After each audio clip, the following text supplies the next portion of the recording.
That night, a storm tore through the city's sky. In the flickering light of the security camera, I saw my father, Mark Ellison, fling open the back door and coldly shove my grandfather out onto the porch.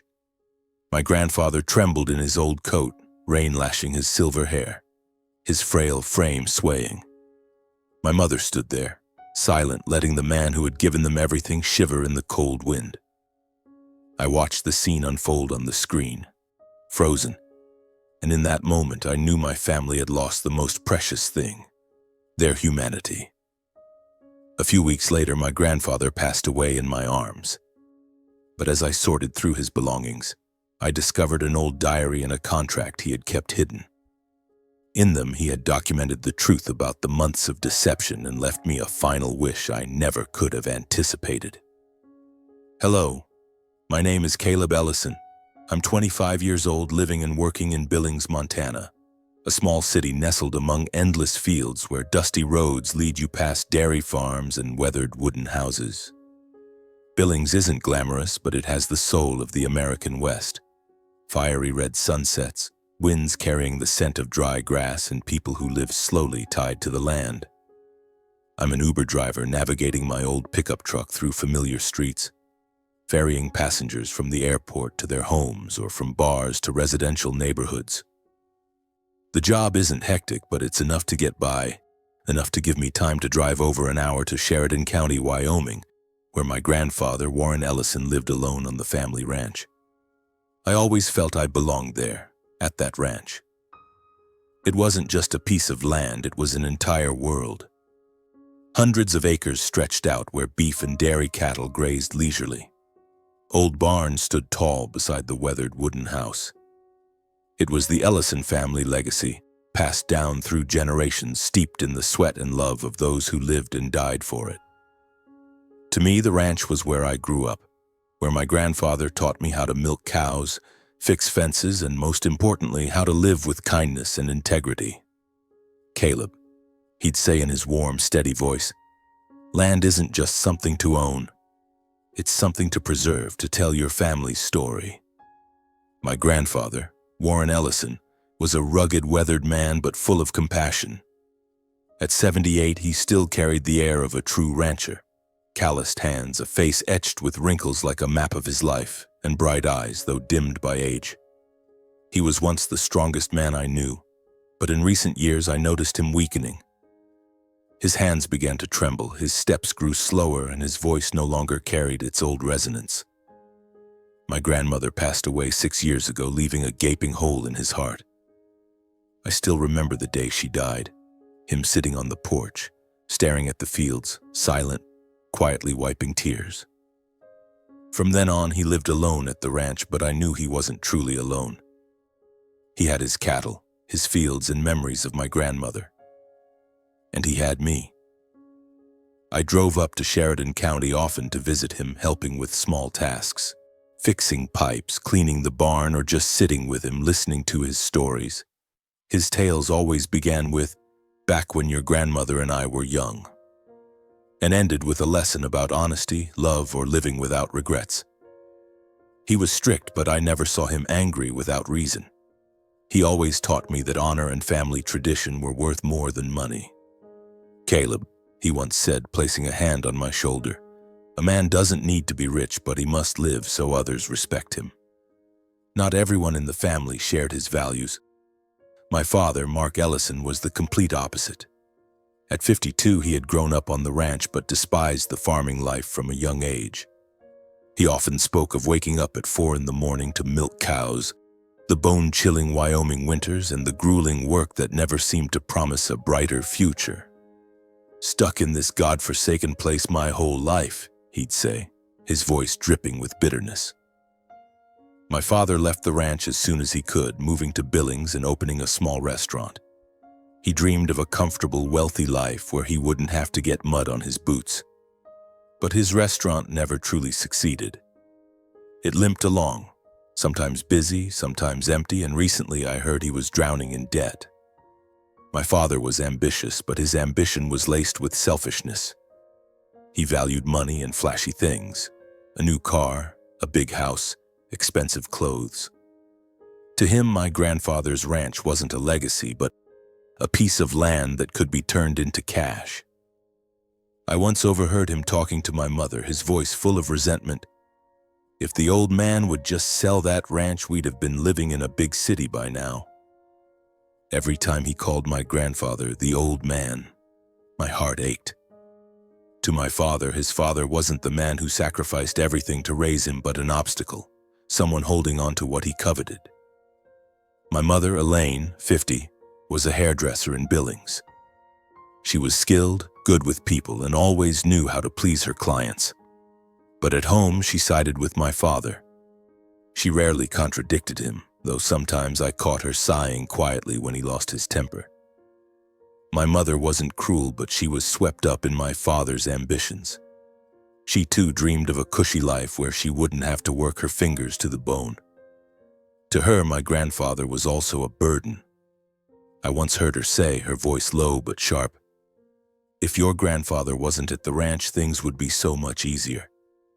Those words cut like a knife, but I tried to convince myself she didn't mean it. After all, she was still my mother. Our family was never perfect, but after my grandmother's death, the cracks became undeniable. My grandfather grew lonelier. He never said it, but I saw it in the way he sat alone on the porch, his eyes distant. I tried to spend more time with him, not just out of love, but because I felt like the only one who still truly cared. My parents visited him in Sheridan County too, but those visits weren't about family. They had another purpose, one I didn't yet realize. They wanted to convince my grandfather to sell the ranch. I noticed recently that my parents were visiting the ranch more often. But their visits weren't like before. No cheerful stories or warm family dinners. Instead, they came with a calculated air that I only recognized when it was too late. My father, Mark, always started with sweet words, his voice smooth like a seasoned salesman. "Dad, you've worked your whole life," he said, sitting across from my grandfather in the small living room of the wooden house. "It's time to rest. You don't need to wake up early to tend the cows or worry about harsh winters anymore. Sell the ranch, Dad, I'll take care of you." My mother, Elaine, always backed him up. She sat beside him, hands clasped tightly, flashing a smile I knew was fake. "That's right, Dad. In the city, you'll have better hospitals, better doctors. You'll be closer to us, to Caleb. We'll take care of you for the rest of your life." I sat there, listening, feeling a weight like a stone pressing on my chest. Their words sounded reasonable, but something felt off. My grandfather's eyes, usually bright when he spoke of the ranch, now dimmed, as if he were being backed into a corner. My grandfather wasn't easily swayed. To him, the ranch wasn't just land. It was the blood and sweat of him and my grandmother. The long days working under the scorching sun, the freezing winter nights when they repaired storm-damaged fences together. It was the Ellison family legacy, where he was born, where his father was born, and where he hoped I would carry on. "This isn't something to sell," he said, his voice firm but weary. "This land is our story. Selling it would be like selling our family's honor." His words warmed my heart, but they also angered my father. I saw the way he clenched his fists, his lips tightening as he tried to hold back. "Honor?" he muttered, low enough that my grandfather didn't hear, but I did. "Honor doesn't pay the bills." My mother patted his shoulder, signaling him to stay calm, but I knew they wouldn't give up. They wanted the ranch, not because they loved it, but for the money it could bring. To my father, the ranch was a chance to change his life. A piece of land worth millions, enough to save his failing restaurant, enough to buy a big house in the city, a luxury car, and all the things he'd dreamed of since leaving Wyoming. In the months that followed, the pressure from my parents intensified. They visited more often, each time armed with sweet but sharp words. They painted a picture of a comfortable life where my grandfather would be well cared for, free from the burdens of livestock or harsh weather. "You're getting old, Dad," my mother said, her voice dripping with feigned concern. "You can't live alone forever. If something happens, who'll be there for you?" I wanted to shout that I would be there, that I'd never leave him alone. But I stayed silent. I just sat there watching my grandfather, trying to read his thoughts through his tired eyes. I began to notice hesitation in him. My grandfather was strong, but my grandmother's death had taken a piece of his vitality. Though he had the cattle and pigs as companions, I knew he had moments of silence, moments of loneliness. On evenings by the porch, he'd stare out at the fields, murmuring about the old days when my grandmother was still here, when everything felt whole. My parents exploited that loneliness. They knew he was more vulnerable than ever, and they used it as a weapon. "Don't you want to be close to your family?" my father asked, his voice laced with implication. "Do you want Caleb to worry about you forever? Sell the ranch, and everything will be easier." I hated how they dragged me into their narrative as if I agreed with their plan, but I felt powerless. I was just an Uber driver, living in a small apartment in Billings without enough money or influence to stand up to my parents. All I could do was be there for my grandfather, help him fix fences, milk cows, and remind him I loved him. But each time my parents came, I saw him waver a little more. He started asking me questions like, "Caleb, do you think I should rest? Or do you think your parents would really take care of me?" I wanted to scream that no, they weren't trustworthy, that they only wanted his money. But I couldn't. I didn't want to break his heart further. Then one day, after months of pressure from my parents, my grandfather called me out to the porch. The sun was setting, painting the Wyoming fields red. He sat in his old wooden chair, holding a cold cup of coffee. "Caleb," he said, his voice low and weary, "I've been thinking a lot. Maybe it's time to let go." My heart tightened. "Let go of what, Grandpa?" I asked, though I already knew the answer. He stared out at the fields, his eyes distant. "The ranch. Maybe your parents are right. I'm old, I can't keep going. If I sell it, I could live closer to you, to family." I wanted to protest, to tell him the ranch was his life, that he couldn't give it up. But I saw his eyes, the eyes of a tired, lonely man trying to do what was best for those he loved. I took his hand, squeezed it gently, and said, "Whatever you do, as long as you're happy." But deep down, I knew he wasn't happy. He was compromising, and the cost of that compromise would be steep. Not long after, my grandfather agreed to sell the ranch. The contract was signed quickly, overseen by a lawyer my father hired. The sum of $3.5 million, an enormous amount, was transferred to my father's account. My grandfather handed over the money, saying only one thing, his voice trembling. "I don't need anything but a roof over my head and care. Look after me until the end like you promised." My father nodded, flashing a smile I knew was fake. "Of course, Dad," he said. "I'll take care of everything." My mother patted my grandfather's shoulder, her eyes gleaming with barely concealed joy. They had gotten what they wanted. A week later, I was tasked with picking up my grandfather and helping him pack. When I arrived at the ranch, he was sitting on the porch, looking out at the fields one last time. I sat beside him, saying nothing, just watching the sunset in silence. "Do you remember the day your grandmother burned those cookies?" he suddenly asked, his voice soft. I smiled, nodding. "I remember. You ate them anyway so she wouldn't feel bad." He smiled too, but the smile faded quickly. "I don't know if I did the right thing," he said, his voice dropping. "But I trust your father. I trust family." I wanted to tell him my father wasn't trustworthy, that I had a bad feeling. But I couldn't. I just hugged him, feeling his frail frame in my arms. "Everything will be okay, Grandpa," I said, though I didn't believe my own words. As we left the ranch, I glanced back at the wooden house one last time. It stood there, silent, like an old friend abandoned.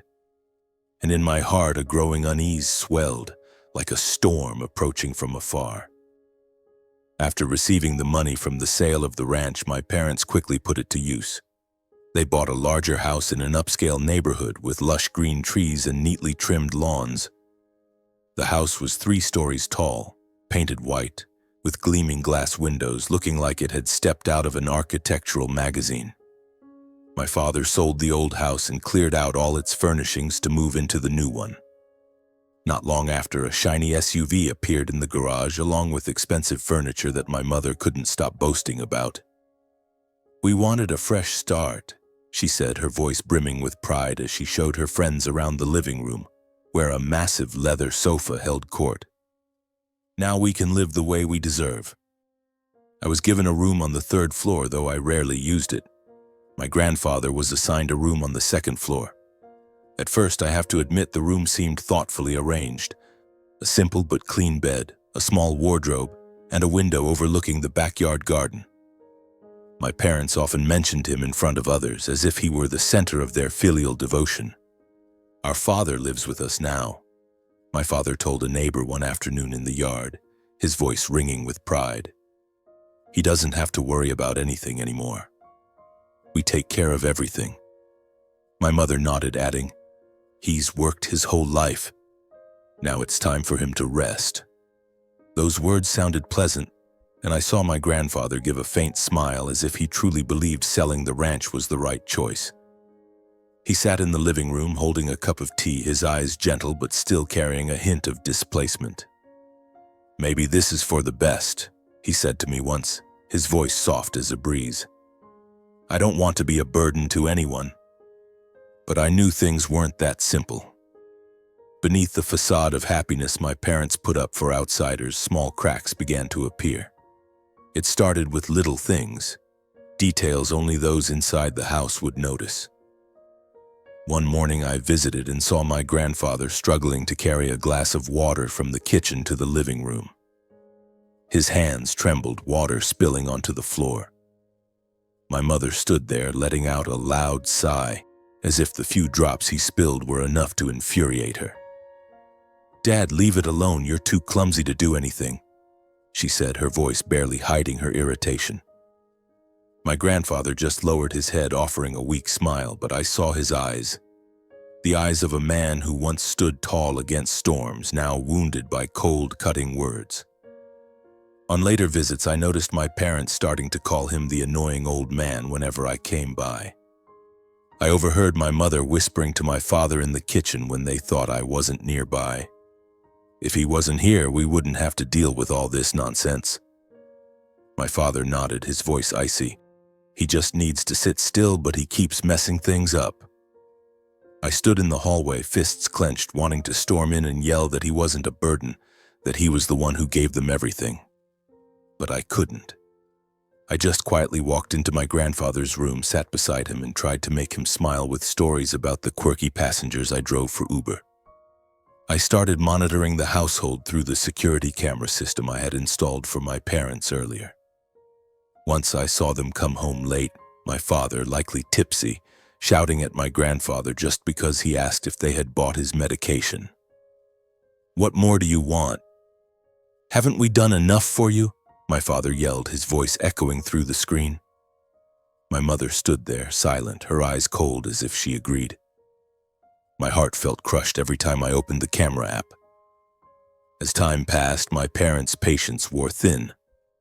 The costs of my grandfather's medication and hospital visits started to irritate my father. I heard him grumble about financial burdens when he opened a hospital bill for my grandfather's worsening cough. "If I'd known it'd be like this, I wouldn't have agreed to let him live here," he said to my mother once, his voice bitter. My mother said nothing, just nodded, her eyes cold with agreement. My grandfather's room, once carefully arranged, was turned into a partial storage space. Cardboard boxes, old bags, and even spare furniture were piled in the corner.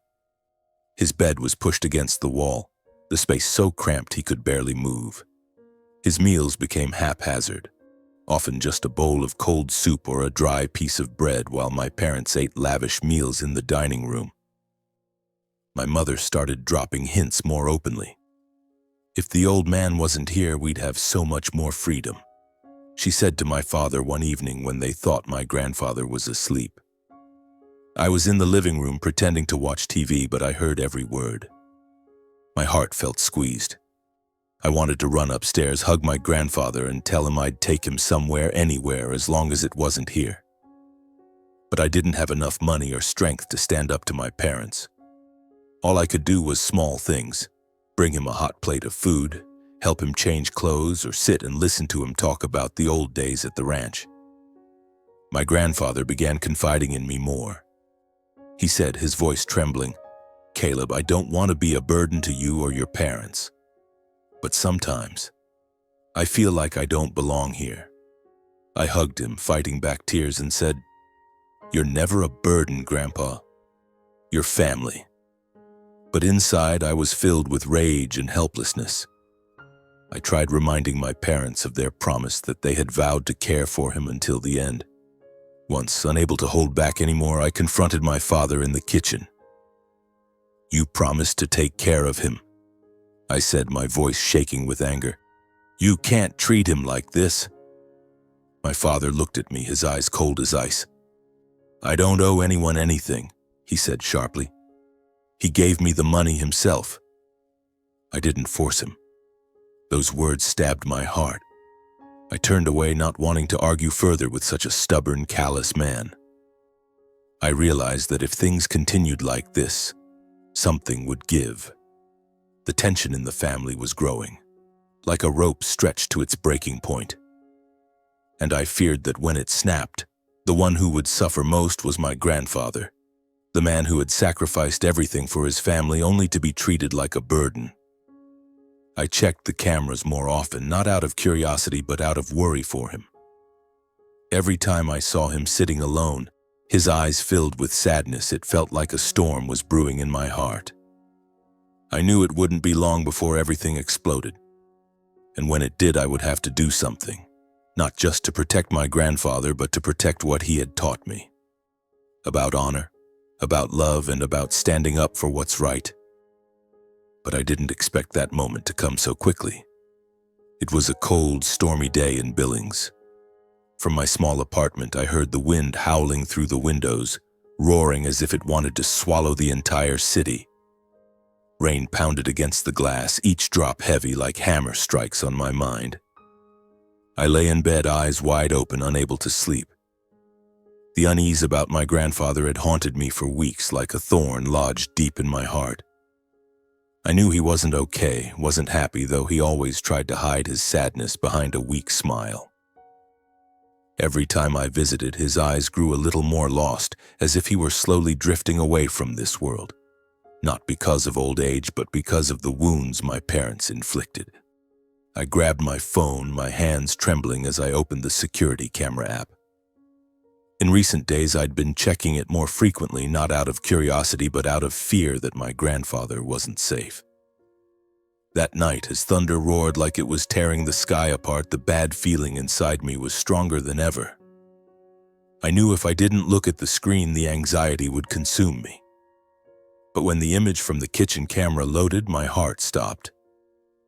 The dim light from the overhead lamp cast shadows, highlighting my grandfather's frail figure.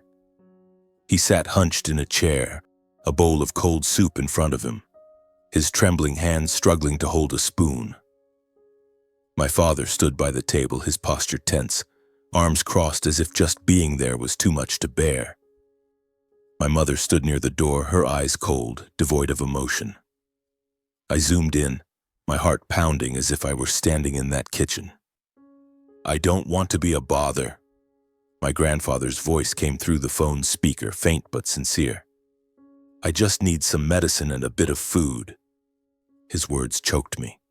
My grandfather, the man who had stood strong through Wyoming's harshest winters, who taught me how to fix fences and tend cattle, was now begging for the bare minimum.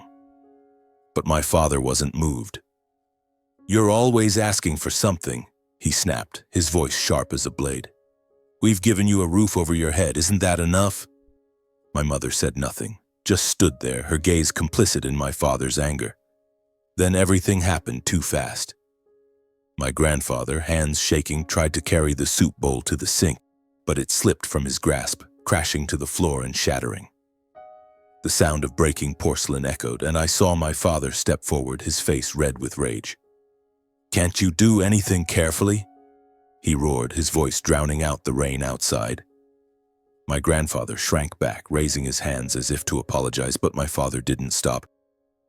I froze as I saw him grab my grandfather's frail arm, dragging him toward the back door of the house.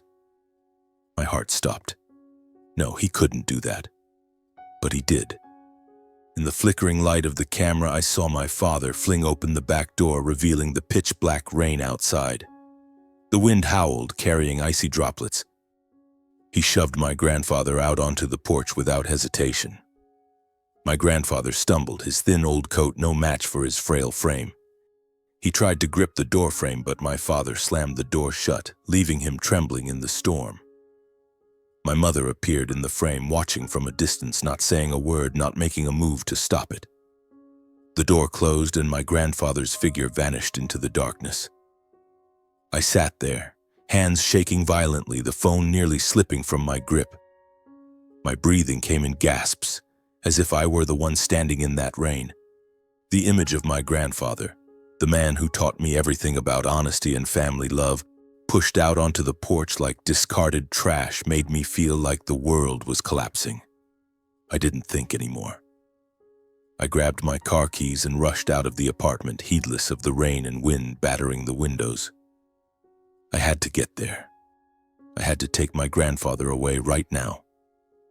My pickup truck sped through the slick streets, headlights blurred in the thick rain. The windshield wipers screeched, but they couldn't drown out the pounding of my heart. I couldn't erase the image of my grandfather hunched on the porch, shivering in his old coat. I had known my parents weren't keeping their promise, that they had used him. But I never imagined they could be this cruel. Every time I thought of his lost, lonely eyes, I pressed harder on the gas, as if a single second's delay would mean losing him forever. When I reached my parents' house, the rain was still pouring like a waterfall. I parked right at the gate, not bothering to turn off the engine, and bolted out. The rain stung my face, icy cold, but I didn't care. I ran around to the back of the house, to the porch by the back door. And there he was, a small, hunched figure sitting under a tree near the fence, trying to shield himself from the rain with his thin coat. My grandfather, once a symbol of strength in my eyes, now looked like a lost child abandoned in the storm. "Grandpa!" I shouted, my voice breaking in the wind. I ran to him, dropped to my knees, and hugged him tightly. His body was freezing, soaked through, and his hands trembled as they clung to me. "Caleb," he whispered, his voice faint, "what are you doing here? It's pouring. It's dangerous to be out." I didn't let him finish. I held him tighter, my tears mixing with the rain on my face. "It's okay, Grandpa," I said, my voice choked. "I'm taking you with me. You're not staying here anymore." I helped him stand, guiding him to the truck. He moved slowly, each step heavy, as if the storm had drained his strength. I opened the passenger door, helped him into the seat, and wrapped an old blanket from the back around him. "I'm taking you to my place," I said, though my small apartment had little more than a bed and a few odds and ends. But I knew anywhere was better than this house, where promises were betrayed and family ties trampled. As I drove away from my parents' house, I glanced in the rearview mirror. The grand house stood tall in the rain, but to me it was no different from a prison. I knew my parents wouldn't let this go easily when they found out I'd taken my grandfather, but I didn't care. I just wanted him safe, to feel the love he deserved. But deep down, I also knew this wasn't the end. The storm that night wasn't just rain and wind. It was a harbinger of a bigger fight, a battle to protect my grandfather and everything he'd taught me. On the drive to my apartment, my grandfather sat silently, his head resting against the window. I glanced at him, seeing his eyes closed, his breathing faint. I gripped the steering wheel, fighting back tears. "He'll be okay," I told myself, but the fear of losing him grew stronger. I didn't know that just a few days later everything would change forever.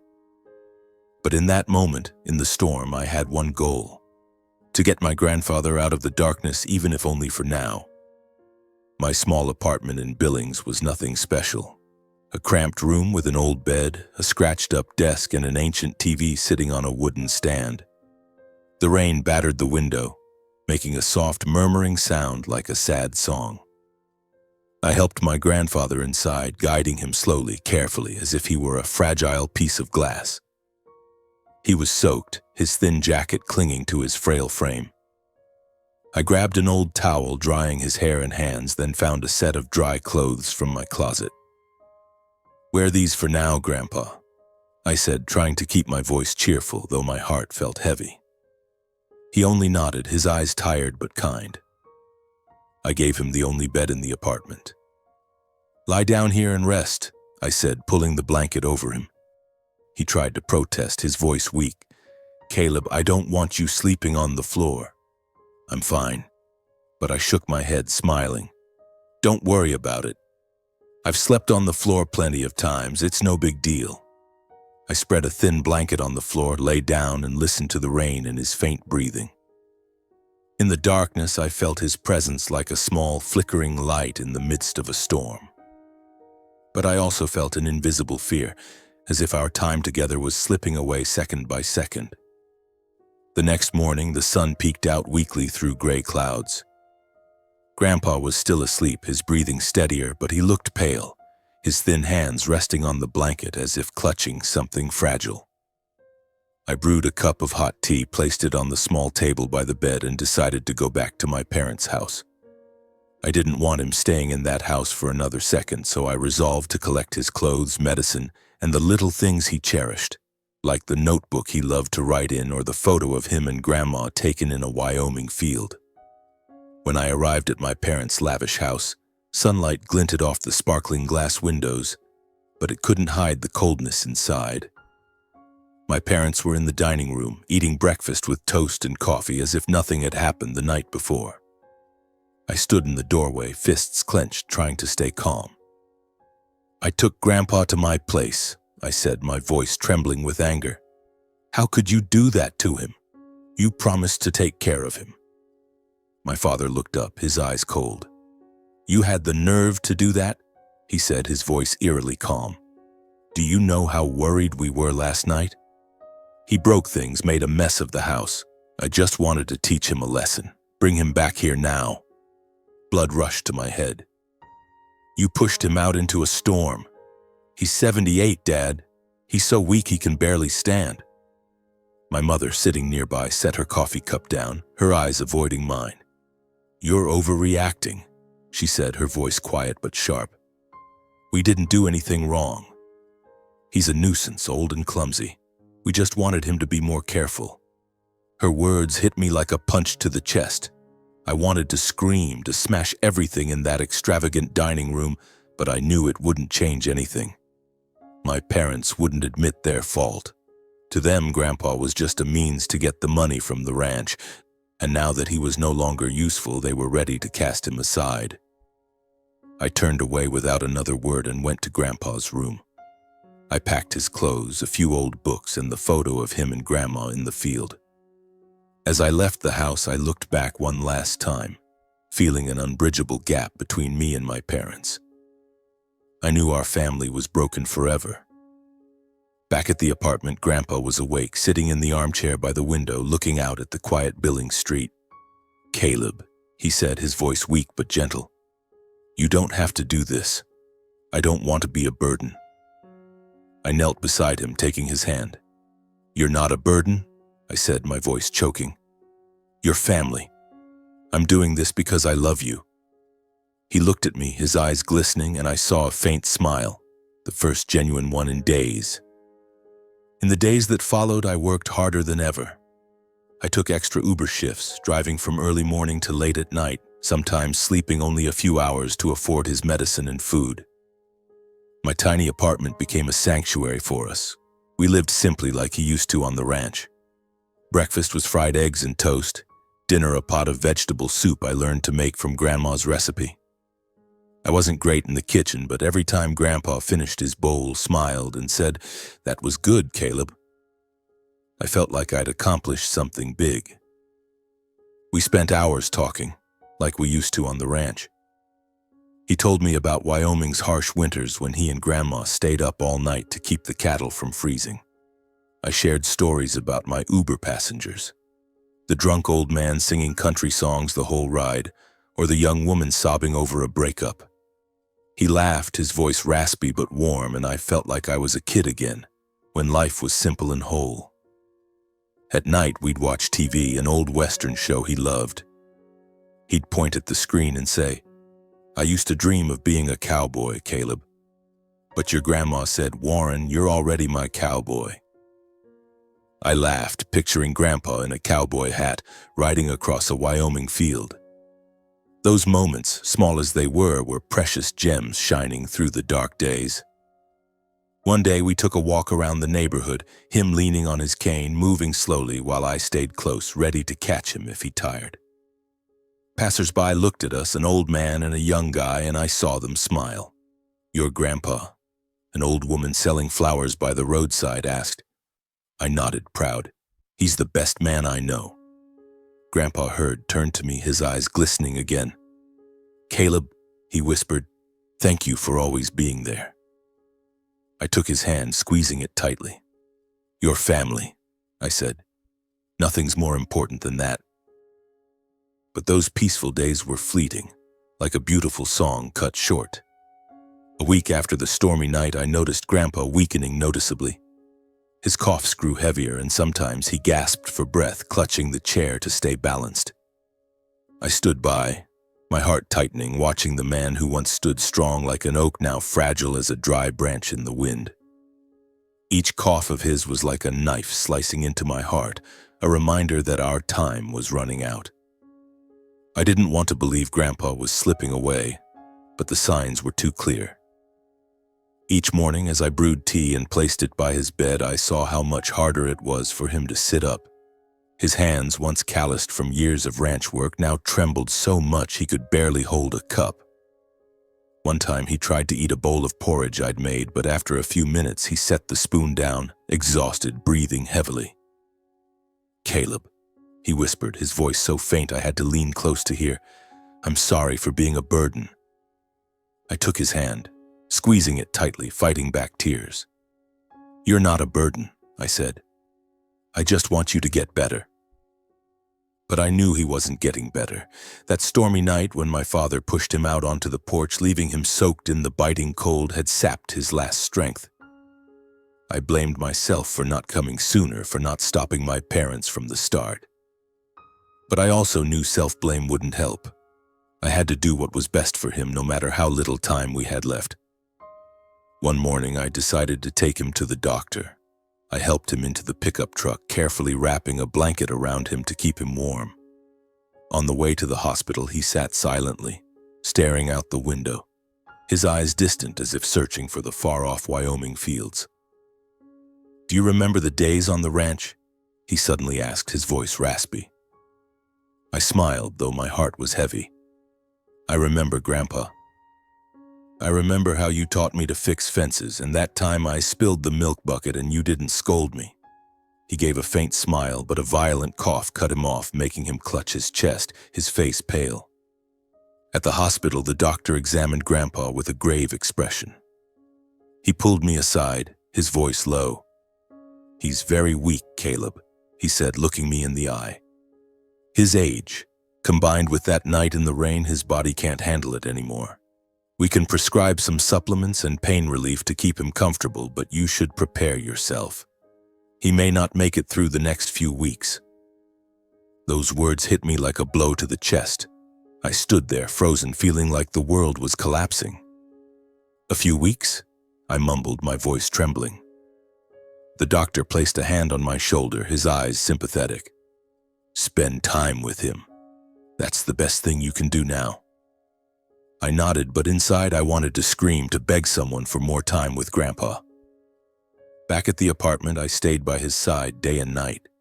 I pulled the armchair next to his bed, sitting there, listening to his faint breaths. At night, when he coughed violently, I'd jump up, help him sit, and rub his back until the coughing eased. One night, he woke up, his eyes dim with exhaustion, and grabbed my hand. "Caleb," he whispered, "I'm not afraid of dying, but I'm afraid you'll be sad." I bowed my head, tears falling onto his hand. "I don't want to lose you," I said, my voice choked, "but I'll be here until the very end." He smiled, weak but gentle, then closed his eyes and drifted back to sleep. In the days that followed, I did everything to make him comfortable. I cooked the foods he liked, even if it was just thin porridge or vegetable soup, since he couldn't eat much. I turned on the TV, playing the old Western shows he loved, and sat by him, pretending to laugh as he pointed at the screen and recounted his youthful dreams of being a cowboy. But every time he coughed, every time he paused mid-story to catch his breath, a cold fear ran down my spine. I trembled, not from the cold, but because I knew I was losing him. One morning, early sunlight slipped through the window, illuminating Grandpa's face. I woke up, sat up from the armchair, and looked at him. He lay still on the bed, his hands resting on his chest, his face peaceful as if asleep. But I knew in that moment that he was gone. His breathing had stopped, and the room became eerily silent. I knelt by the bed, took his hand, and felt the coldness of the fingers that had once taught me how to hold a shovel, how to milk a cow. "Thank you for everything," I whispered, tears streaming onto the floor. I sobbed, not just for losing him, but for all he'd endured. My parents' betrayal, the loneliness of his final days, and the love he'd given me even when he had nothing left to give. Grandpa's death was a profound loss, as if a piece of my heart had been torn away. But in that pain, I felt a small flame ignite. He was gone, but his story, the story of honor, love, and the Ellison family legacy, was not over. I knew his passing would pave the way for the truth to come to light. And as I knelt by his bed that morning, I swore to myself that I would do everything to protect what he'd left behind, no matter the cost. The days after Grandpa's death left me hollow, like a ghost wandering in my own life. My small apartment in Billings felt empty, even though everything remained unchanged. The bed where he once lay, the teacup he never got to drink from, and the photo of him and Grandma in the Wyoming field still sitting on the table. Every time I looked at that photo, I saw him smiling, his eyes bright as they were when I was a child, chasing him around the ranch. But now, that smile was just a memory, and I had to face a cold reality. Grandpa was gone, and those responsible for his pain, my parents, continued living comfortably in their lavish house as if nothing had happened. My parents arranged Grandpa's funeral, and I'll admit they made it grand. The funeral home was adorned with white flowers, the oak coffin gleamed, and a pre-written eulogy overflowed with flowery words about a respected father. Dad stood before everyone, his voice low and somber, talking about how Grandpa had lived a full life, how he passed peacefully, surrounded by family. Mom stood beside him, eyes teary, dabbing them with an expensive handkerchief. The mourners, neighbors, Grandpa's old friends, and my parents' acquaintances whispered to each other about my parents' devotion. "They took care of him until the end," an elderly woman said, her voice full of sympathy. I stood in the corner, fists clenched, feeling a fire burning in my chest. They didn't know the truth. They didn't know how Grandpa had been treated, how, on that stormy night, he was pushed out onto the porch like discarded trash. I wanted to scream, to tell everyone about my parents' betrayal, but I held back. Not because I was afraid, but because I knew Grandpa wouldn't want me to make a scene on the day he was laid to rest. He always taught me that justice doesn't need to be loud. It requires steadfastness and truth. So I stood there silently, bowing my head before his coffin, and whispered, "I'll do right by you, Grandpa. I promise." After the funeral, I returned to the apartment and began sorting through Grandpa's things. I wanted to keep everything tied to him, from the notebook he loved to write in to the old jacket he wore during that stormy night. While cleaning, I found a small suitcase under the bed where I'd stored his belongings when I brought him here. The suitcase was worn, its leather faded, a relic of his years on the ranch. I opened it, hands trembling, unsure of what I'd find. Inside were a few clothes, a notebook, and a sealed envelope with shaky handwriting. To Caleb. My heart pounded. I held the letter, feeling its weight as if it carried Grandpa's entire life. I sat on the floor back against the bed and opened it. His handwritten words appeared, the script shaky but clear, as if he'd poured his last strength into writing it. I read, and each word carved itself into my heart. My dearest Caleb, by the time you read this, I may no longer be here. I know I don't have much time left, and I've accepted that. But I couldn't leave without telling you the truth. I know your father, Mark, never truly cared for me. I had hoped, believed that he would keep his promise to take care of me, but I was wrong. I'm sorry for trusting too much, for making you witness such painful things. But don't let sadness consume you. Justice may come late, but it will come if you don't give up. In this suitcase, I've left everything I have. Not money, but the truth. Use it to reclaim my honor, our family's honor. Live kindly, Caleb. Let truth be your weapon. I love you, always. Your grandpa, Warren Ellison. Tears fell onto the paper, smudging a few words. I clutched the letter, feeling as if Grandpa were right there, speaking to me in his warm, steady voice from our ranch days. I wiped my eyes, set the letter aside, and continued exploring the suitcase. Beneath it was a thick, hardbound folder filled with papers, receipts, and a small diary. I opened the diary, instantly recognizing Grandpa's handwriting. Its pages detailed his time living with my parents. Every insult, every moment of neglect, every instance he felt like a burden. One entry read, "Today Mark yelled at me for spilling water. Elaine didn't make the porridge I asked for, told me to fend for myself. I don't want to be a bother, but I'm so tired. Maybe I don't belong here." I read on, my heart aching. He documented everything from my parents' exasperated sighs to the evenings he sat alone in his room, ignored. But what stunned me were the other documents in the folder. The contract for the ranch sale, bank statements, and a signed agreement with a lawyer. They all showed that my father had received the full $3.5 million, along with a written promise to care for my father until his final days. These documents weren't just legal evidence. They were Grandpa's final confession, his trust in me to do what was right. I sat there on the apartment floor, clutching the folder, tears streaming down my face. What Grandpa left behind wasn't just papers. It was a message, a last will that I had to stand up, not just for him, but for the values he taught me: honor, truth, and family love. I held the folder tightly, feeling the fire in my heart burn brighter. Grandpa didn't want me to drown in grief or hatred. He wanted me to be a guardian of justice, a keeper of the Ellison family legacy. I stood up, placing the letter and folder on the table beside the photo of him and Grandma. The afternoon sunlight streamed through the window, illuminating Grandpa's smile in the picture. I looked at it, whispering, "I'll do it, Grandpa. I won't let you down." In that moment, I knew I stood at a crossroads. My parents might think everything ended with Grandpa's passing, but they were wrong. The truth he left behind would be my weapon, and I would use it to seek justice, not just for him, but for our entire family. I began preparing the case, determined to sue my own parents, a decision that was truly heartbreaking and difficult. Every night after exhausting Uber shifts, I sat under the dim glow of a lamp, copying every page of Grandpa's diary, scanning every bank receipt, and carefully saving the security camera footage from the stormy night. The images of my father shoving Grandpa out onto the porch, my mother watching coldly, were stored on a USB drive, a sharp, undeniable piece of evidence. I worked with meticulous, almost obsessive care, as if each page, each second of video was a piece of the promise I made to Grandpa. But I was also afraid. Suing my own parents wasn't just a legal battle, it was a deep cut into my heart, a confrontation that would forever alter our family ties.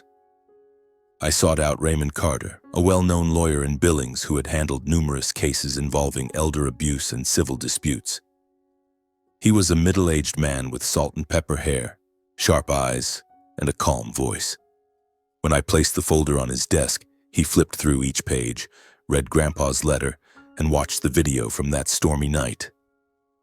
The office was silent, save for the sound of turning pages and my pounding heart. When he looked up, his expression was stern but resolute. "You have a very strong case, Caleb," he said. "They didn't just mistreat your grandfather, they breached a contract.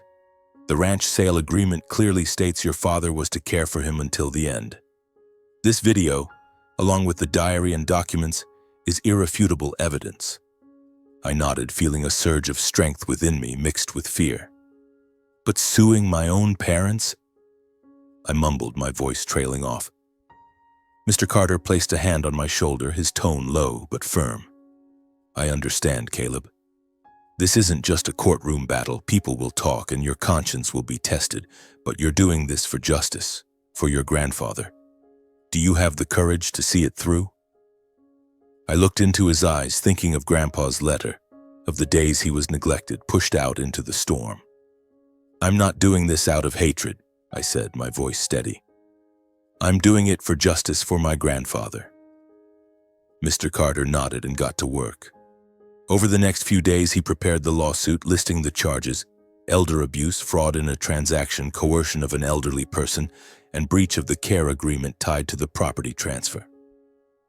I sat beside him, watching him write each line, feeling as if we were building a wall to protect Grandpa's legacy. When the lawsuit was filed with the Billings Civil Court, I felt both relief and a heavy weight. The official summons was sent to my parents, and I knew it wouldn't be long before I'd face them, not just as their son, but as someone seeking justice. The day the summons was delivered, my parents showed up at my apartment. The doorbell rang sharply like a warning. When I opened the door, I saw my father standing there, his face red with fury, clutching a copy of the summons. My mother stood behind him, eyes red, though I wasn't sure if her tears were real or just an act. You dare sue your own parents? Dad roared, his voice echoing in the narrow hallway. You want to disgrace this family? I stood tall, trying to stay calm despite my racing heart. I'm not trying to disgrace anyone, I said, my voice cold but firm. I just want justice for Grandpa. You promised to take care of him, but you betrayed him. Mom stepped forward, her voice choked, but I saw anger in her eyes. You're tearing this family apart, Caleb, she said, clutching her handkerchief tightly. All for an old man who's gone. Don't you think about us? Her words cut like a knife, but I didn't back down. I pulled a copy of the summons from my pocket and held it up before them. He wasn't just an old man, I said, my voice trembling with anger. He was the one who gave you everything. You took his money, promised to care for him, then pushed him out into a storm. I'll see this through. Not for me, but for him. Dad lunged forward as if to strike me, but he stopped, his fists clenched. You'll regret this, Caleb, he growled, then turned, pulling Mom along. They left, leaving me standing there, heart pounding but resolve unshaken. I knew this confrontation was only the beginning. Word of the lawsuit spread through Billings. Gossip swirled from neighbors to church members. Some criticized me, calling me an ungrateful son for suing my own parents. Who does he think he is? I overheard one of Dad's acquaintances say at a coffee shop. But others supported me, especially those who had seen Grandpa trembling in front of my parents' house. You're doing the right thing, an elderly woman told me after a church service. Warren deserved respect. The pressure weighed heavily on my shoulders. Every night I sat in my apartment looking at the photo of Grandpa and Grandma, rereading his letter. Live kindly, Caleb. Let truth be your weapon. Those words were like a guiding light, helping me push through moments of self-doubt. I wasn't doing this to destroy our family, as Mom claimed. I was doing it to protect what was left of it, not money or land, but the honor and love Grandpa had spent his life preserving. I knew the upcoming trial wouldn't be easy. My parents wouldn't go down without a fight, but I was ready. With Grandpa's letter in my heart, the folder as evidence, and the fire of justice burning within me, I would face them, not as their son, but as the guardian of Grandpa's legacy. The day of the trial arrived, and the atmosphere in the Billings Civil Court was heavy, like a storm waiting to break. I walked into the courtroom clutching the folder tightly, feeling as if the weight of the world rested on my shoulders. The room was packed, neighbors, Grandpa's old friends, and curious onlookers eager to witness a rare case, a son suing his own parents. I sat beside my lawyer, Raymond Carter, trying to stay calm despite my pounding heart. Across the room, my parents sat with their lawyer, a tall, thin man with a piercing gaze. My father stared straight at me, his eyes filled with anger and disdain as if I were a traitor. My mother kept her head down, avoiding my gaze, but I knew she wasn't remorseful. She was only afraid of public opinion. The judge, a middle-aged woman with a stern face, banged her gavel to open the trial. The sharp sound echoed, a declaration that there was no turning back. Raymond stood, his voice low and steady, and began presenting the case. "Your Honor," he said, his eyes sweeping the room, "we are here to seek justice for Mr. Warren Ellison, a man who was exploited, abused, and betrayed by his son and daughter-in-law. They coerced him into selling the family ranch, a multi-generational legacy, with the promise of caring for him until the end of his life. But instead of care, they neglected him, insulted him, and pushed him out into a storm, leading to the decline of his health and ultimately his death." I sat there listening to Raymond's words, feeling as though he was recounting the pain I had lived through. He presented the ranch sale contract, holding up a copy with my father's signature, which clearly stated the obligation to care for my father until his final days. He read an excerpt from Grandpa's diary, his voice lowering with emotion. "Today, Mark yelled at me for spilling water. Elaine told me to fend for myself. I don't want to be a bother, but I'm so tired." The courtroom fell silent, broken only by the rustle of papers and faint whispers from the spectators. I saw an elderly woman in the back row wipe away tears, and I knew the truth was beginning to reach them. Then Raymond requested to play the security camera footage from the stormy night. The large screen in the courtroom lit up, and the images appeared. Grandpa huddled in the kitchen, a cold bowl of soup in front of him, my father yelling in his face before dragging him to the back door and shoving him out into the black pouring rain. My mother stood watching, not saying a word to stop it. The sound of the storm roared through the speakers, mingling with Grandpa's faint, desperate apologies. The courtroom seemed to hold its breath. I bowed my head, unable to watch, but the sound of the rain and the door slamming shut echoed in my mind as if I were reliving that night. Raymond concluded his presentation, his voice sharp. "This is not just elder abuse, it is a breach of contract, fraud, and coercion of a vulnerable elderly person. We ask the court to declare the ranch sale contract void, return the property to Mr. Warren Ellison's estate, and hold the defendants accountable for their wrongful actions."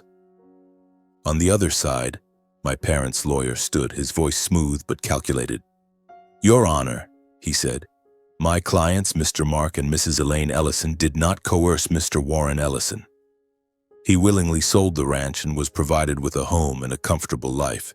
The video is merely a moment of misunderstanding, a fleeting instance of frustration that any family might experience." He turned to me, his gaze piercing. "As for the plaintiff, Caleb Ellison, he is nothing more than an ungrateful son, attempting to smear his family for personal gain." His words hit like a punch, but I stayed silent, my fists clenched under the table. My father spoke next, his voice calm but brimming with confidence. "I didn't force my father," he said. "He wanted to sell the ranch to live close to family. We did our best to care for him." My mother stood as well, her eyes teary, her voice choked. "We loved Dad.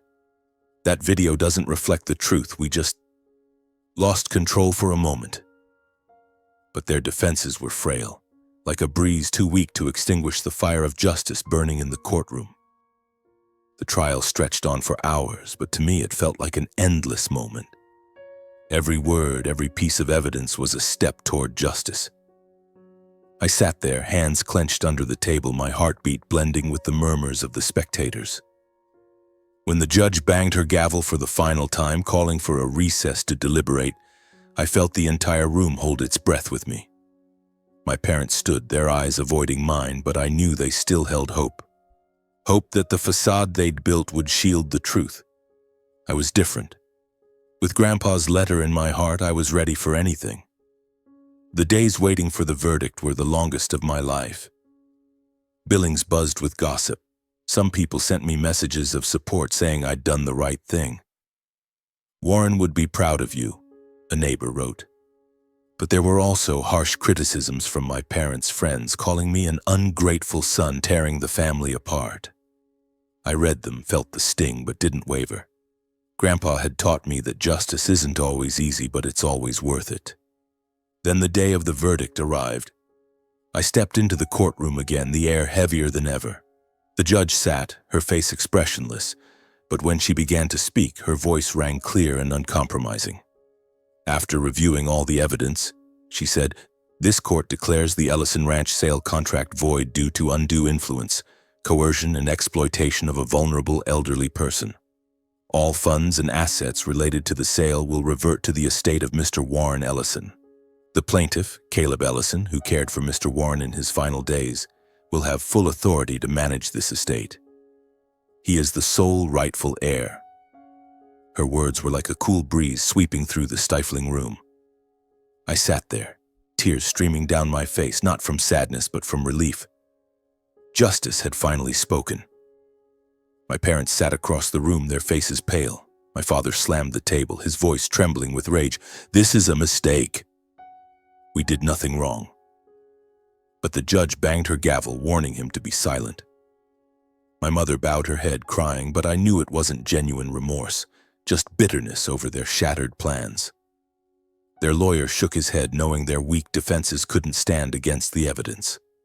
The contract, the diary, the stormy night video, and the testimonies of those who knew Grandpa well.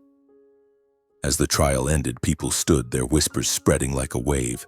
Supporters patted my shoulder, murmuring congratulations. "You did it," Raymond Carter said, shaking my hand firmly. "Your grandfather would be smiling from above." I nodded, my voice choked. "Thank you." This wasn't just my victory, it was his. My parents left the courtroom without looking at me, their figures small and lonely amidst the crowd. I knew that from now on they'd face the consequences, not just financial loss, but the collapse of the reputation they once flaunted. The repercussions for my parents came swiftly and harshly. The ranch money was reclaimed, and they had to repay the full $3.5 million, plus legal fees and damages for their abusive actions. My father's struggling restaurant collapsed entirely as friends and customers turned away. "How can I trust you after what you did to your own father?" an old acquaintance said to him in a coffee shop. The Billings community, where everyone knows each other, began whispering about them, not as a dutiful family, but as greedy betrayers. My mother, once charming with clients at her hair salon, now sat alone in their once lavish, now empty house. Her eyes filled with resentment. They were drowning in debt, forced to sell off their assets. Our family was completely fractured. No more check-in calls, no more shared meals. They were no longer my refuge, but a painful wound, a harsh lesson in selfishness. But for me, the verdict wasn't the end of the pain. It was the start of a new journey. I inherited Grandpa's estate, a substantial sum, but I didn't use it for extravagance. I didn't buy a fancy car or a big house like my father once dreamed. Instead, I established the Warren Ellison Foundation, a fund to support elderly people in Billings and nearby areas who had been scammed or abused. The foundation would provide safe shelters, free legal aid, and emotional support, things Grandpa lacked. I imagined him smiling as he saw his name etched on the foundation's plaque, a symbol of the kindness he always embodied. Part of the money went toward buying back a piece of land in Sheridan County, Wyoming, not the entire old ranch, but enough to build a simple log cabin and a memorial stone for Grandpa. I drove there one autumn afternoon, the wind carrying the familiar scent of hay. The cabin stood quietly by the field where the soul of the Ellison family once thrived. On the stone, I had inscribed the words Grandpa taught me. "True value lies not in land or money, but in how we treat family." I stood there, touching the words, feeling the warmth of the afternoon sun. Nearby, cows grazed lazily as if welcoming me home. The lessons Grandpa taught me as a child about honest work, love, and honor now guide my path. I understand that the greatest legacy he left wasn't money or land, but the lessons of justice, dignity, and living worthy of those we love. Our story doesn't end with a perfect resolution, but with a new beginning. My parents may continue living in regret and isolation, but I choose Grandpa's path: kindness, resilience, and love. Each time I look out at the Wyoming field from the cabin, I whisper, "Thank you, Grandpa, for everything." And I know somewhere he's smiling because I kept my promise.